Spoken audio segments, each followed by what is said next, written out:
Hello movie lovers, আশা করি সবাই বেশ ভালো আছেন।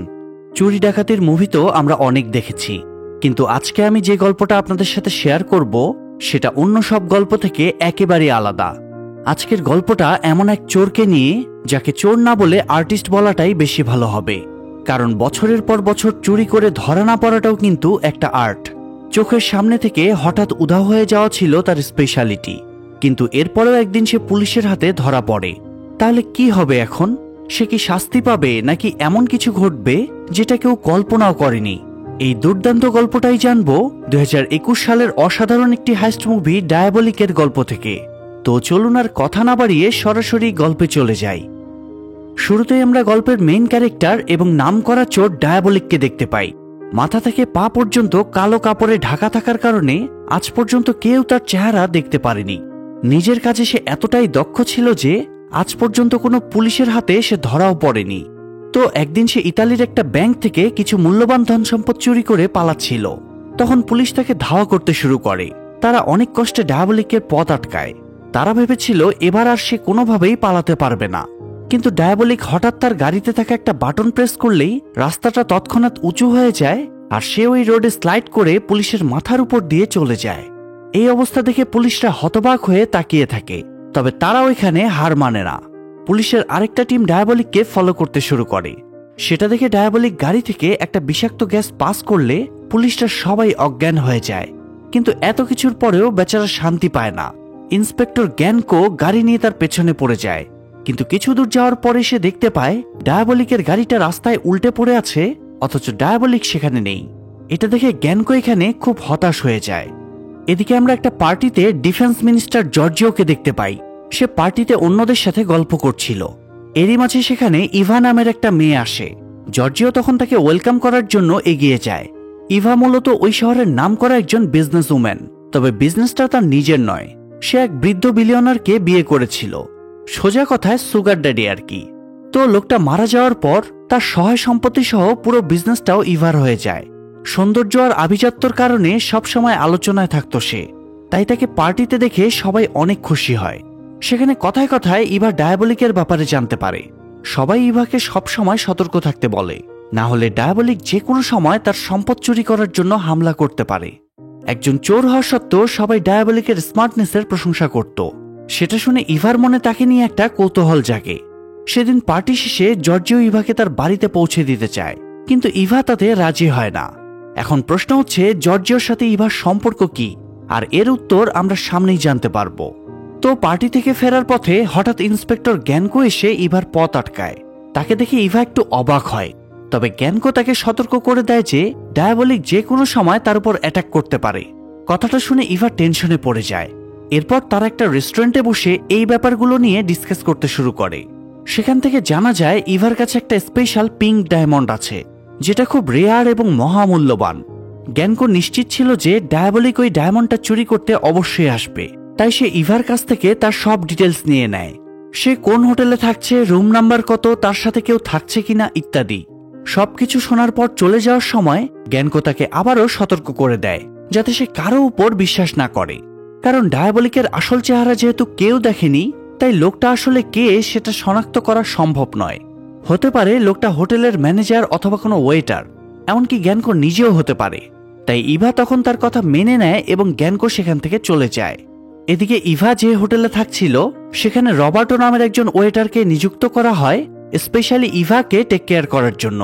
তো এক রাতে রবার্টো তার বন্ধুদের সাথে আড্ডা দেওয়ার সময় ইভার বিষয় নিয়ে কথা বলছিল। তখন দেখা যায় তার রুমের ভেতরে একটা স্পিকার লুকিয়ে রাখা আছে, সেটার মাধ্যমে তাদের কথাগুলো ডায়াবলিক শুনছিল। এরপর রবার্টো সেখান থেকে বেরিয়ে বাড়ির উদ্দেশ্যে রওনা হওয়া মাত্রই কেউ একজন আড়াল থেকে তার উপর অ্যাটাক করে। বলাই বাহুল্য যে লোকটা ডায়াবলিক ছিল। সে রবার্টোকে খুন করে তার লাশটা গায়েব করে দেয়। এরপর ওই স্পিকারে রেকর্ড করা ভয়েসগুলো শুনে শুনে রবার্টোর মতো কথা বলার প্র্যাকটিস করতে থাকে সে। তখনই আমরা প্রথমবার ডায়াবলিকের চেহারা দেখতে পাই। এরপর সিন শিফট হলে আমরা এলিজাবেথ নামের একটা মেয়েকে দেখতে পাই। তার হাজবেন্ড ওয়াল্টার বেশ কিছুদিন বাড়ি না ফেরায় সে বেশ চিন্তায় ছিল। সে তার হাজবেন্ডকে অনেক ভালোবাসত, কিন্তু তার হাজবেন্ড কখনোই সেই ভালোবাসার মূল্য বোঝেনি। এটা নিয়েই বেচারি অনেক আপসেট ছিল। তখন তার বান্ধবী তাকে বোঝায় নিশ্চয়ই ওয়াল্টার কোনো ঝামেলায় আছে, সে অবশ্যই ফিরে আসবে। এদিকে ইভা হোটেলে গেলে সেখানকার ম্যানেজার সহ সব স্টাফরা তাকে সুন্দরভাবে ওয়েলকাম জানায়। এরপর তার সাথে রবার্টোর পরিচয় করিয়ে দেয়। ইভা তাদের সাথে কথা শেষ করে সোজা রুমে চলে যায়, আর তাকে ফলো করতে করতে রবার্টো সেখানে পৌঁছে যায়। কিন্তু প্রশ্ন হচ্ছে, রবার্টো তো গতকাল মারা গিয়েছে, তাহলে এই লোকটা কে? আসলে ডায়াবলিক নিজেই রবার্টো সেজে ইভার উপর নজর রাখতে সেখানে গিয়েছিল। তো রুমে ঢুকে ইভা গোসল করার জন্য ওয়াশরুমে গেলে রবার্টো সেই সুযোগে রুমে ঢুকে একটা লকার খোলার চেষ্টা করে, কারণ ওই লকারের ভেতরেই সেই রেয়ার পিঙ্ক ডায়মন্ডটা ছিল। মজার ব্যাপার হলো, এত দামি একটা জিনিস এমন একটা লকারে রাখা হয়েছে যেটা খুলতে ডায়াবলিকের মাত্র কয়েক মিনিট সময় লেগেছে। কিন্তু দুর্ভাগ্যবশত ডায়মন্ডটা বের করার আগেই ইভা ওয়াশরুম থেকে বাইরে বেরিয়ে আসে। তখন ডায়াবলিক বাধ্য হয়ে রুমের আড়ালে লুকিয়ে পড়ে এবং আড়াল থেকে মনোযোগ দিয়ে ইভাকে দেখতে থাকে। এরই মাঝে হঠাৎ ইভার চোখ তার উপর পড়লে তখন সে ইভাকে জিজ্ঞেস করে তার কিছু লাগবে কিনা। ইভা না করে দিলে সে চুপচাপ সেখান থেকে বেরিয়ে যায়। অন্যদিকে সেই রাতে এলিজাবেথ বাড়ি ফিরে দেখে ওয়াল্টার তার জন্য বাড়িতে অপেক্ষা করছে। তাকে দেখে মেয়েটা ভীষণ খুশি হয় এবং দৌড়ে গিয়ে তাকে জড়িয়ে ধরে। আর তখন দেখা যায় তার হাজব্যান্ড ওয়াল্টারই হচ্ছে ডায়াবলিক। তবে এলিজাবেথ এই ব্যাপারে কিছুই জানে না। ওয়াল্টার তাকে জানায় সে শুধুমাত্র এলিজাবেথের সাথেই দেখা করতে এসেছে, সেখানে বেশিক্ষণ থাকা তার পক্ষে সম্ভব হবে না, তার খুব ইমার্জেন্সি একটা কাজ আছে। সেটা শুনে এলিজাবেথের মন খারাপ হয়ে যায়। সে ওয়াল্টারকে অন্তত ডিনারটা করে যাওয়ার জন্য রিকোয়েস্ট করে, কিন্তু ওয়াল্টার তার কথা না শুনে সেখান থেকে বেরিয়ে যায়। এদিকে সেই সন্ধ্যায় ইভা গিয়েছিল জর্জিওর সাথে দেখা করতে। সেখানে কথায় কথায় জর্জিও তার কাছাকাছি আসার চেষ্টা করে, কিন্তু ইভা তাকে কাছে ঘেঁষতে দেয় না। জর্জিওতে বেশ রেগে যায়। তখন জানা যায় জর্জিও আসলে ইভার ফিয়ন্সি, আর খুব দ্রুতই তাদের বিয়ে হতে যাচ্ছে।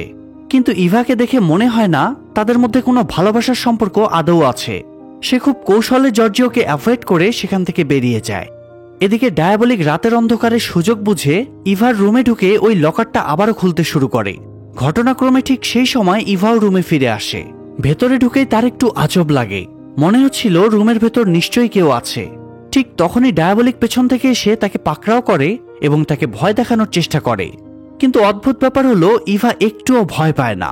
উল্টো ডায়াবলিককে জানিয়ে দেয় যে সে যেই পিঙ্ক ডায়মন্ডটা চুরি করতে এসেছে সেটা নকল এবং আসলটা কোথায় আছে সেটা তার জানা নেই। কিন্তু ডায়াবলিক তার কথা বিশ্বাস করে না, কারণ ইভার মতো ধনী মানুষের নকল ডায়মন্ড পরার কথাই নয়। তখন ইভা তাকে জানায় সে শুধুমাত্র তার রেপুটেশন ধরে রাখার জন্য নকল আংটিটা পরে বেড়াচ্ছে, আর আসলটা অনেক আগেই সে বিক্রি করে দিয়েছে। তবে ডায়াবলিক এতে ঠিক কনভিন্স হতে পারে না, তাই ইভা তখন তাকে সেই আংটিটা চেক করে দেখতে বলে। তখন ডায়াবলিক তাকে হুমকি দেয় যে তার কথা যদি মিথ্যে হয় তাহলে পরের বার সে ইভাকে খুন করার জন্য আসবে, ডায়মন্ড নেওয়ার জন্য নয়। তবে এই কথাতেও ইভা কোনো ভয় পায় না, বরং সে তাকে সেডিউস করার চেষ্টা করে। আসলে ডায়াবলিকের এত সুনাম শোনার পর ইভার মনে তার প্রতি একটু অদ্ভুত ফ্যান্টাসি তৈরি হয়েছিল, যে কারণে আজ ডায়াবলিককে সামনে পেয়ে সে নিজেকে সামলাতে পারে না। কিন্তু ডায়াবলিক তো এত সহজে ধরা দেওয়ার পাত্র নয়, তাই ইভা তার সাথে কিছু করার আগেই সে উধাও হয়ে যায়। আর সেটা দেখে ইভার ইন্টারেস্ট আরও বেশি বেড়ে যায়। তবে ডায়াবলিক তার গোপন আস্তানায় গিয়ে সেই ডায়মন্ডটা চেক করে দেখে আসলেই ইভা ঠিকই বলেছে, ডায়মন্ডটা সত্যিই নকল। এরপর সিন শিফট হলে আমরা দেখতে পাই হঠাৎ মাঝরাতে এলিজাবেথের ঘুম ভেঙে গেলে সে বারান্দায় এসে একটা অদ্ভুত ব্যাপার দেখতে পায়। সে দেখে বাড়ির সামনে থাকা বাগান থেকে কালো কোট পরা একটা অদ্ভুত লোক উঠে আসছে। এটা দেখে মেয়েটা ভীষণ ভয় পেয়ে যায়। ঠিক সেই সময় সে বাড়ির ভেতর কারো পায়ের শব্দ শুনতে পায়। তার মনে হচ্ছিল ডায়াবলিক আবার এলো না তো। এতে তার ভয় আরো কয়েক গুণ বেড়ে যায়। তবুও মনে সাহস নিয়ে সে ওই শব্দটাকে ফলো করতে করতে এগিয়ে যায়। এরই মাঝে ওয়াল্টার তার সামনে চলে আসে। তাকে দেখে এলিজাবেথ একটু স্বস্তি পায়। সে ওয়াল্টারকে সবকিছু খুলে বলে, কিন্তু ওয়াল্টার সেটা মানতে চায় না, বরং তাকে বুঝিয়ে দেয় যে সে হয়তো ভুল দেখেছে, এটা তার মনের ভ্রম ছিল। আর এলিজাবেথ সেদিন একটু ড্রিঙ্ক করেছিল, তাই তারও মনে হয় সে হয়তো ভুলই দেখেছে, যে কারণে সে আর বিষয়টা নিয়ে বেশি মাথা ঘামায় না। এদিকে পরদিন সকালে ইভা চোখ মেলে দেখে তার সেই আংটিটা ডায়াবলিক ফেরত দিয়ে গিয়েছে। ইভার কাছে ব্যাপারটা বেশ অদ্ভুত লাগে। রাতের অন্ধকারে লুকিয়ে ভেতরে ঢোকা গেলেও সাত সকালে ডায়াবলিক হোটেলে ঢুকে পড়বে এটা তার হজম হচ্ছিল না। তাই সে কৌতূহলবশত রবার্টোকে ডাক দেয়। রবার্টো তখন রুমের বাইরেই ছিল, তাই ইভা তাকে ডাক দেওয়ার সাথে সাথেই সে ভেতরে চলে আসে। ইভার কাছে সবকিছু কনফিউজিং মনে হচ্ছিল, তবে ডায়াবলিক তার সব কনফিউশন দূর করে দেয়। সে ইভার সামনেই রবার্টোর মুখোশটা খুলে তার আসল চেহারাটা তাকে দেখিয়ে দেয়। ইভা তাকে দেখে অবাক হয়ে যায়। এই প্রথম সরাসরি ডায়াবলিকের চেহারা কেউ দেখতে পেয়েছিল। হ্যাঁ, এর আগেও এলিজাবেথ তার চেহারা দেখেছে ঠিকই, কিন্তু সেই যে ডায়াবলিক এটা তো সে জানতো না। তবে এখানে সব থেকে বড় প্রশ্ন হচ্ছে, ডায়াবলিক সবাইকে রেখে কেন ইভাকেই সে তার আসল চেহারা দেখালো? আসলে ইভাকে তার ভালো লাগতে শুরু করেছিল। তাছাড়া গত রাতে সে যে ইভার উপর অ্যাটাক করেছে এটা তো ইভা কাউকে জানায়নি। এটা দেখে ইভার প্রতি তার একটু একটু করে বিশ্বাস জমতে শুরু করে। এই কারণেই সে ইভাকে নিজের আসল চেহারা দেখিয়ে দেয়। তো ডায়াবলিকের প্রতি ইভার তো একটা দুর্বলতা শুরু থেকেই ছিল, তাই আজকে সামনাসামনি তাকে দেখে ইভা নিজেকে আর আটকে রাখতে পারে না। তারা দুজন বেশ ঘনিষ্ঠ হয়ে পড়ে। এরপর ইভা তাকে জিজ্ঞেস করে যে ডায়াবলিক তাকে এখন বিশ্বাস করতে পারে কিনা। ডায়াবলিক তখন একটু দ্বিধায় পড়ে যায়। তার মন ইভাকে বিশ্বাস করতে বলছিল, কিন্তু ব্রেন সেটা মানতে চায় না। সেখানে কথায় কথায় জানা যায় আসলে শুরু থেকেই ডায়াবলিক ইভার আশেপাশে ঘুরঘুর করছিল। এমনকি প্রথম দিন ইভাকে ডায়াবলিকের ব্যাপারে সাবধান করা সেই ইন্সপেক্টর গ্যানকেও আসলে ডায়াবলিক নিজেই ছিল। তো এসব জানার পর ইভা ডায়াবলিকের কাছে তার নাম জানতে চায়। ডায়াবলিক জানায় সবাই তাকে ওয়াল্টার নামে চেনে, কিন্তু সেটাও তার আসল নাম নয়। ইভা তখন বুঝে যায় ডায়াবলিক তার আসল পরিচয় কখনোই জানাবে না। তাই সে বিষয়টা নিয়ে বাড়াবাড়ি না করে নিজের ব্যাপারে বলতে শুরু করে।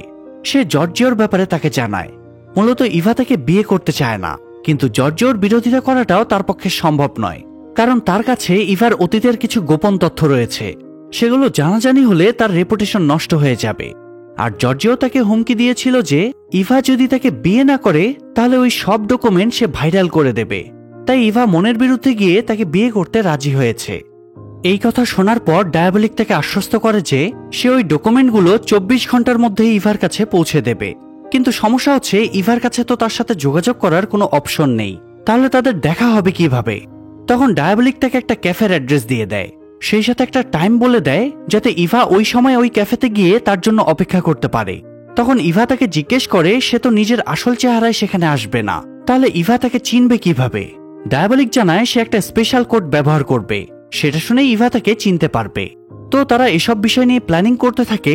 আর এদিকে হোটেল ম্যানেজার রবার্টোকে কোথাও খুঁজে না পেয়ে পুরো হোটেলে হাঙ্গামা শুরু করে। হোটেলের রিসিপশন থেকে সে জানতে পারে রবার্টো অনেকক্ষণ আগে ইভার রুমে গিয়েছিল, কিন্তু এখনো ফেরেনি। কথাটা শুনে ম্যানেজারের মনে একটু সন্দেহ জাগে। সে তৎক্ষণাৎ চলে যায় ইভার রুমে। ইভা তখন কোনো উপায় না পেয়ে ডায়াবলিককে আলমারির ভেতর লুকিয়ে ফেলে। এরপর এমনভাবে গিয়ে দরজাটা খোলে যেন তাকে দেখলে মনে হয় সে ঘুমিয়েছিল আর ম্যানেজার অসময়ে তাকে বিরক্ত করে তার ঘুমে ব্যাঘাত ঘটিয়েছে। তো সে ম্যানেজারকে রুমে ঢুকতে না দেওয়ার জন্য অনেক চেষ্টা করে, কিন্তু ম্যানেজার জোর করে ঢুকেই পড়ে। এরপর বিভিন্ন বাহানায় এদিক ওদিক চেক করতে শুরু করে সে। কথায় কথায় সে ইভার কাছে রবার্টোর ব্যাপারে জানতে চায়। তখন ইভা বলে দেয় রবার্টো সকালে ব্রেকফাস্ট দিতে এসেছিল, এরপর আর তাদের দেখা হয়নি। কিন্তু ম্যানেজারের সেটা বিশ্বাস হচ্ছিল না, তাই সে সব জায়গায় ভালোভাবে রবার্টোকে খুঁজতে শুরু করে। ইভা বুঝতে পারে ম্যানেজারের সন্দেহ হয়েছে, তাই সে সাউন্ড কোডের মাধ্যমে ডায়াবলিককে সতর্ক করে দেয়। এরপর ভুলিয়ে ভালিয়ে ম্যানেজারকে পাঠিয়ে দেয় ওয়াশরুমে চেক করার জন্য। আর সেই সুযোগে সে ডায়াবলিককে আলমারি থেকে বের করে রুমের বাইরে পাঠিয়ে দেয়। অন্যদিকে এলিজাবেথ তখনও গতরাতের ঘটনাটাই ভেবে যাচ্ছিল। তার বারবার মনে হচ্ছিল সে গতরাতে ভুল দেখেনি। তাই নিজের সন্দেহটা দূর করার জন্য সে বাগানে গিয়ে ওই রাস্তাটা খুঁজতে শুরু করে। অনেক খোঁজাখুঁজির পর সে সত্যি সত্যি ওই গোপন রাস্তাটার খোঁজ পেয়ে যায়। এরপর একটা বাটনে পা পড়তেই বাগানের ঘাসগুলো উঠে একটা আন্ডারগ্রাউন্ড রুমের দরজা খুলে যায়। এলিজাবেথ তখন ভয়ে ভয়ে ভেতরের দিকে এগোতে শুরু করে। ভেতরের দৃশ্য দেখে ভয়ে তার আত্মা কেঁপে ওঠে। সেখানে অনেকগুলো মানুষের মুখোশ সাজিয়ে রাখা ছিল, সেই সাথে ছিল অনেক ধরনের কেমিক্যাল। সেসব দেখে এলিজাবেথ বুঝে যায় এটা নিশ্চয়ই ডায়াবলিকের রাস্তা না। তাই সে তৎক্ষণাৎ পুলিশকে খবর দেয়। আর সাথে সাথে ইন্সপেক্টর গ্যানকো তার টিমকে নিয়ে পৌঁছে যায় সেখানে। সবকিছু যাচাই বাছাই করার পর তারা বুঝতে পারে এলিজাবেথের হাজবেন্ডই হলো ডায়াবলিক। এদিকে ডায়াবলিক গাড়ি নিয়ে আসার সময় হঠাৎ একটা বাটন প্রেস করলে রাস্তার পাশে থাকা পাহাড়টা অদ্ভুতভাবে খুলে গিয়ে একটা নতুন রাস্তা বেরিয়ে আসে। মূলত এই সবকিছুই ডায়াবলিক তার কাজের সুবিধার জন্য তৈরি করেছিল। তো সে ওই রাস্তা ধরে তার গোপন আস্তানায় চলে আসে, কিন্তু সেখানে যে তার জন্য এত বড় সারপ্রাইজ অপেক্ষা করছে এটা তার আইডিয়াও ছিল না। সে দেখে গ্যানকো তাকে ধরার জন্য ওত পেতে বসেছিল, তাই ডায়াবলিক সেখানে পৌঁছানো মাত্রই তাকে অ্যারেস্ট করা হয়। অন্যদিকে পরদিন ডায়াবলিকের বলার সময়ে ইভা সেই ক্যাফেতে গিয়ে অপেক্ষা করতে থাকে, কিন্তু অনেকটা সময় পার হয়ে যাওয়ার পরেও ডায়াবলিকের কোনো খোঁজ পাওয়া যায় না। ইভার তখন একটু মন খারাপ হয়। তার মনে হয় ডায়াবলিক হয়তো ইচ্ছা করেই আসেনি। এমন সময় হঠাৎ আশেপাশের লোকদের কথা কানে যায় তার। সে তৎক্ষণাৎ গিয়ে একটা নিউজ পেপার চেক করলে জানতে পারে ডায়াবলিককে পুলিশ অ্যারেস্ট করেছে। তো সেদিনই ডায়াবলিককে কোর্টে চালান করা হয়। আর ডায়াবলিক সেখানে গিয়ে দেখে ইভাও ততক্ষণে কোর্টরুমে পৌঁছে গিয়েছে। ইভা সেখানে তার সাথে ইশারায় কথা বলার চেষ্টা করে, কিন্তু ডায়াবলিক একটাবারও তার দিকে ফিরে তাকায় না, কারণ ইভার দিকে তাকালেই পুলিশের সন্দেহ চলে যাবে ইভার উপরে। তাই ডায়াবলিক তাকে কোনো ঝামেলায় জড়াতে চাচ্ছিল না। তো ইন্সপেক্টর গ্যানকোর এক্সপেকটেশন অনুযায়ী জজ ডায়াবলিকের সাজা হিসেবে মৃত্যুদণ্ডের রায় দেয়। কিন্তু এত বড় একটা ব্যাপারেও ডায়াবলিকের মধ্যে কোনো ভয় দেখা যায় না। এর মধ্যে ইভা কোর্ট থেকে বেরিয়ে একটা দেয়ালের কাছে চলে যায়। সেখানে 3 নাম্বার ইটটা প্রেস করা মাত্রই অদ্ভুতভাবে একটা দরজা খুলে যায় এবং ইভা তার সামনে একটা গাড়ি দেখতে পায়। সে ওই গাড়িটা নিয়ে রওনা হয়ে যায় ডায়াবলিকের বাড়ির নিচে থাকা ওই গোপন আস্তানার উদ্দেশ্যে। সেখান থেকে সে 2টো স্পেশাল কেমিক্যাল তুলে নিয়ে আসে। এখন প্রশ্ন হচ্ছে, ইভা ডায়াবলিকের আস্তানায় কি করছে, আর সে ডায়াবলিকের রহস্যগুলো জানলই বা কিভাবে? আসলে সেদিন কোর্ট রুমে ডায়াবলিক তার দিকে তাকায়নি ঠিকই, কিন্তু চোখের পলকে কোড ল্যাঙ্গুয়েজে ইভার সাথে অনেক কথা বলেছে। তার ইনস্ট্রাকশন অনুযায়ী ইভা ওই কেমিক্যালগুলো কালেক্ট করে আনে। এরপর সোজা চলে যায় জর্জিওর অফিসে তার সাথে দেখা করতে। জর্জিও হঠাৎ তাকে দেখে বেশ অবাক হয়। তখন ইভা তার কাছে একটা রিকোয়েস্ট করে। সে ডায়াবলিকের ফাঁসির আগে একবার তার সাথে দেখা করতে চায়, কিন্তু জর্জিও এমনটা করতে রাজি হয় না, কারণ এতে তাকে অনেক রকম কৈফিয়তের সম্মুখীন হতে হবে। তবে ইভাও নাছোড়বান্দা। সে জানতো জর্জিও যেহেতু ডিফেন্স মিনিস্টার, তাই তার জন্য ব্যাপারটা খুব একটা কঠিন হবে না। যে কারণে সে জর্জিওকে রীতিমতো ব্ল্যাকমেল করতে শুরু করে যে জর্জিও তার কথা না মানলে সে জর্জিওকে বিয়েই করবে না। শুধু তাই নয়, তার সামনে এমন ভাব করে যেন সে জর্জিওর প্রতি অনেক বেশি দুর্বল হয়ে পড়েছে, তাকে সে অনেক ভালোবাসে। তাই শেষমেশ জর্জিও তার কথা মেনে নিতে বাধ্য হয়। সে ইভাকে ডায়াবলিকের সাথে দেখা করার পারমিশন দিয়ে দেয়, তবে সাথে একটা শর্ত দেয় যে সেও ইভার সাথেই থাকবে।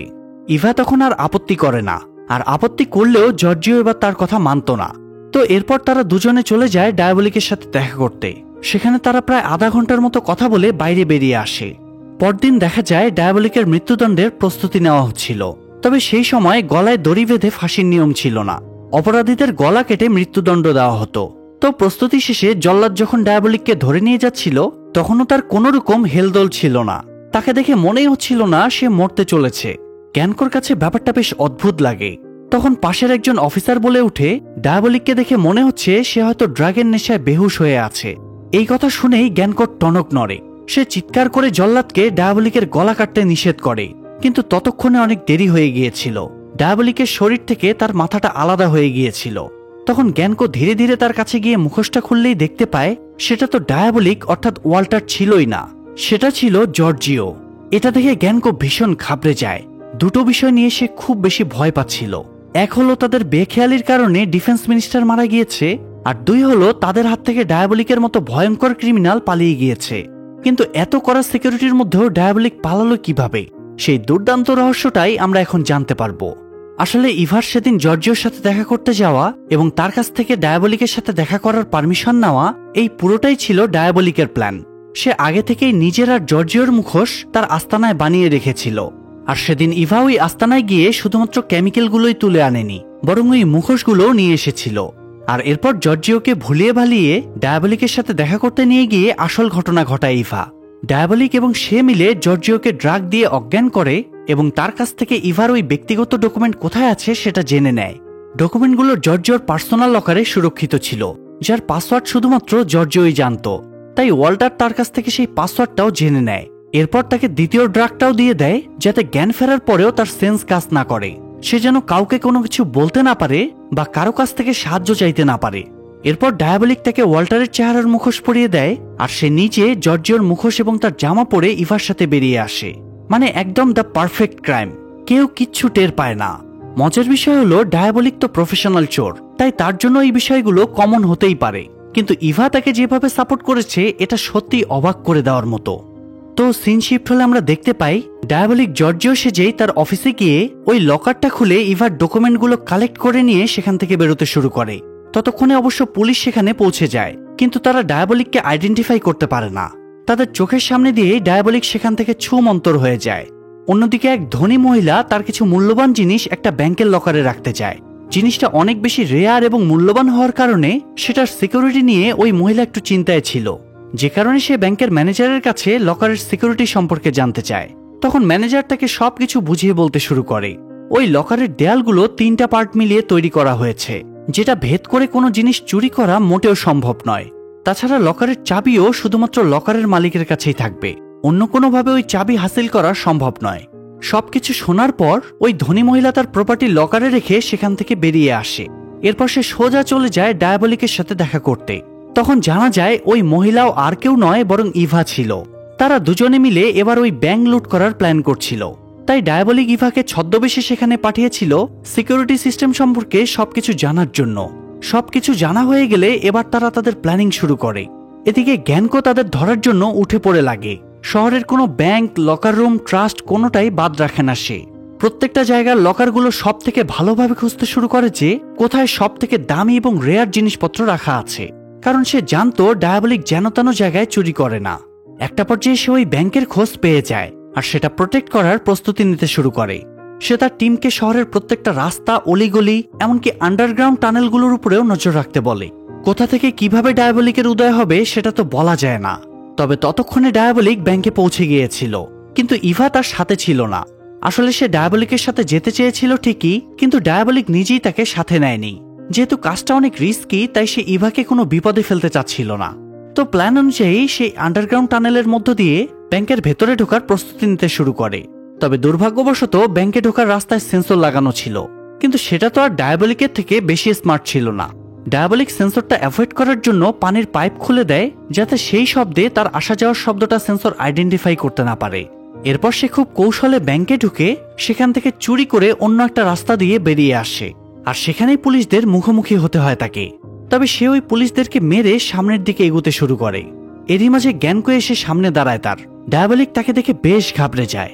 এদিকে গ্যানকো তাকে দেখা মাত্রই গুলি করে দেয়। সে ভেবেছিল এবার ডায়াবলিককে কোনোভাবেই হাতছাড়া হতে দেবে না, কিন্তু সে তো জানতো না ডায়াবলিক এখন একা নেই, তার সাথে তার সঙ্গী আছে। তাই তৎক্ষণাৎ ইভা হঠাৎ পেছন থেকে এসে গ্যানকোর উপর গুলি চালিয়ে ডায়াবলিককে নিয়ে সেখান থেকে পালিয়ে যায়। ইভাকে সেখানে দেখে ডায়াবলিক নিজেও একটু অবাক হয়।